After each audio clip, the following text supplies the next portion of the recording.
ইন্না আনজালনাহু ফি লাইলাতিল কদরি ওয়া মা আদরাকা মা লাইলাতুল কদর লাইলাতুল কদরি খায়রুম মিন আলফি শাহর তানাজ্জালুল মালাইকাতু ওয়ার-রূহু ফিহা বিইذনি রাব্বিহিম মিন কুল্লি আমরিন সালাম সালামুন হিয়া হাত্তা মাতলাইল ফজর। জোরে বলি আল্লাহু আকবার। আল্লাহ রাব্বুল আলামিন বলেন, ইন্না আনজালনাহু ফি লাইলাতিল কদর, আমি আল্লাহ রাব্বুল আলামিন কদর তালাশ করতে বলেছি বান্দাদেরকে। শেষ দশকের কোনো একদিন কদর হয়ে যেতে পারে। তারপরে বলেন মহান রব্বি কারীম বলেন, ইন্না আনজালনাহু ফি লাইলাতিল কদর ওয়া মা আদরাকা মা লাইলাতুল কদর লাইলাতুল কদরি খায়রুম মিন আলফি শাহর। কোনো বান্দা যদি কদর পেয়ে যায়, 83 বছর 6 মাস ইবাদত করলে যে সওয়াব হইতো তার চাইতে অধিক সওয়াব আমি আল্লাহ রাব্বুল আলামিন ওই বান্দার আমলনামায় দিয়ে দেই। বলি সুবহানাল্লাহ। আমার ভাইরা, আমার বন্ধুগণ, আমার এই যে কদর তালাশ করব, 83 বছর 6 মাস ইবাদত করলে যে সওয়াব হবে, আমরা তো 83 বছর দূরের কথা, কিন্তু 1000 বছর তো বাসাও দূরের কথা, 100 বছর বাসার কল্পনাও করি না। করি না 100 বছরও বাঁচবো না আমরা। কিন্তু মহান রব্বে কারীম আমাদের জন্য অন্য নবী রাসূলদেরকে দেন নাই কদরের কথা, অন্য নবী রাসূলদেরকে দেন নাই। শুধুমাত্র কেবলমাত্র মুহাম্মদুর রাসূলুল্লাহ সাল্লাল্লাহু আলাইহি ওয়াসাল্লামকে জানিয়ে দিয়েছেন, হে রাসূল আপনি আপনার উম্মতগুলোকে জানিয়ে দেন, কদর তালাশ করবে যে বান্দাগুলো, আপনার উম্মতগুলো যে বান্দাগুলো তালাশ করবে, আমি আল্লাহ রাব্বুল আলামিন 83 বছর 6 মাস ইবাদত করলে যেই সওয়াব হইতো তার চাইতে বেশি সওয়াব আমি আল্লাহ রাব্বুল আলামিন ওই রাতের মধ্যে দিয়ে দেই। বলি সুবহানাল্লাহ। আমার ভাইয়েরা, আমার বন্ধুগণ, আমার এই কোরআন আল কারীম এই রমজান মাসে যে এসেছেন, কত সুন্দর কথা কোরআনে কারীম বলতেছেন। কোরআনকে যদি আপনি প্রশ্ন করেন, ও কোরআন বলো তো তুমি যে এসেছো কি জন্য তুমি এসেছো, তাও বলে দিতে পারে কি পারে না? কোরআন সুন্দর করে জবাব দেয়। কোরআনকে যদি আপনি প্রশ্ন করেন, ও কোরআন বলো তো তুমি কোন মাসে এসেছো, কোরআন সুন্দর করে জবাব দিচ্ছেন, শাহরু রমাদানাল্লাযী উনজিলা ফীহিল কুরআনু হুদাল লিন্নাস ওয়া বায়িনাতিন মিনাল হুদা ওয়াল ফুরকান। সুবহানাল্লাহ। আমি আল্লাহ রাব্বুল আলামিন রমজান মাসে শুধুমাত্র কোরআন কারীম পাঠাইছি, আউয়ালে পাঠাই নাই, আওসাদে পাঠাই নাই, মুহররম মাসে পাঠাই নাই।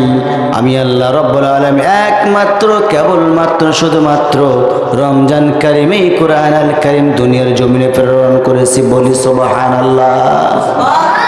আমার বন্ধুগণ, আমার ভাইয়েরা, আমার এই কোরআনে কারীম, এই কোরআন কয়টা বলেন তো? একটা না দুইটা? এই কোরআন যদি দুইটা হইতো ভেদাভেদ ছিল কি ছিল না? ছিল।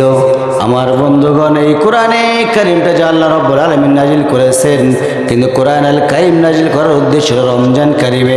এই রমজান কারীমে কোরআন নাজিল করার কারণে রমজানের দাম বেড়েছে। বলি সুবহানাল্লাহ। আমার ভাইরা, এই কোরআনে কারীম রমজান মাসে পাঠাইলো, রমজানের দাম বেড়ে গেল।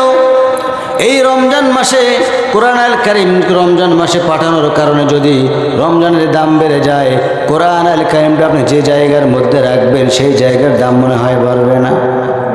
বাড়বে? বাড়বে। এই কোরআন তো মনে হয় সানসাইডের উপরে রাখলেই চলবে নাকি? আল্লাহ রাব্বুল আলামিন এই কোরআন সম্পর্কে সুন্দর ধারণা দিয়েছেন। ও কোরআন তুমি বলো তো কোন সময় এসেছো রমজান কারীমের? কোরআন জবাব দিতে পারে কি পারে না? আসতে বলবেন না, পারে কি পারে না? কোরআনে কারীম সুন্দর করে বলতেছেন, ইন্না আনজালনাহু ফি লাইলাতিল কদর। জোরে বলি আল্লাহু আকবার। আল্লাহ রাব্বুল আলামিন বলেন, আমি কোরআন আল কারীম রমজান মাসে পাঠাইলাম, ঠিক আছে, কিন্তু প্রথম দশকেও পাঠাই নাই, মাঝখানের দশকেও পাঠাই নাই, শেষ দশকের 5টা বেজর রাত্রির মধ্যে, এমন একটা বেজর রাত্রির মধ্যে আমি আল্লাহ রাব্বুল আলামিন কোরআনে কারীম পাঠাইছি। সেই পাঠানোর উদ্দেশ্যটাই হলো, সেই রাত্রিটাই হলো কদরের রাত্রি। বলি সুবহানাল্লাহ। আমার বন্ধুগণ, আমার ভাইয়েরা, এই কোরআনে কারীম শুধুমাত্র কেবলমাত্র নাজিল করেছেন আল্লাহ রাব্বুল আলামিন কার মাধ্যমে বলেন? মুহাম্মদ সাল্লাল্লাহু আলাইহি ওয়াসাল্লামের উপরে। এই কোরআনে কারীম আল্লাহ রাব্বুল আলামিন আমার নবীর উপরে নাজিল যখন করেন, আমার নবীজি যখন নবুয়ত পান নাই, নবুয়ত পাওয়ার পূর্ব মুহূর্তে সবাই বলেছিল মুহাম্মদ খুব ভালো মানুষ, খুব ভালো মানুষ। এই মক্কা নগরীর মধ্যে মুহাম্মদের চাইতে দ্বিতীয় ভালো মানুষ আর একটা আসমানের নিচে জমিনের উপরে একটাও আর নাই।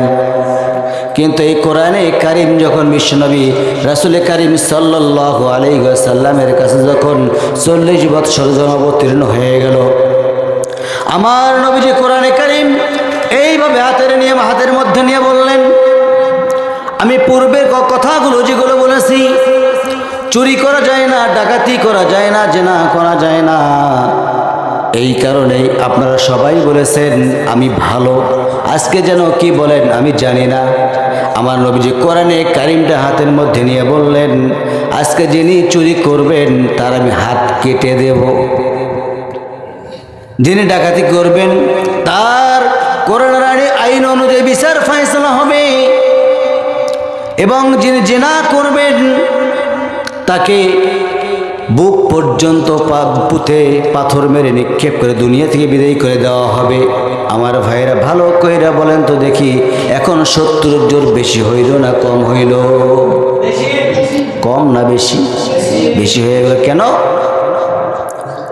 যখন বলেছিল চুরি করা যায় না, ডাকাতি করা যায় না, জেনা করা যায় না, এগুলো খারাপ কাজ, এগুলো খারাপ কাজ, তখন সবাই বলেছিল এই আসমানের নিচে এই জমিনের উপরে মুহাম্মদের চাইতে দ্বিতীয়টার ভালো মানুষ একটাও নেই।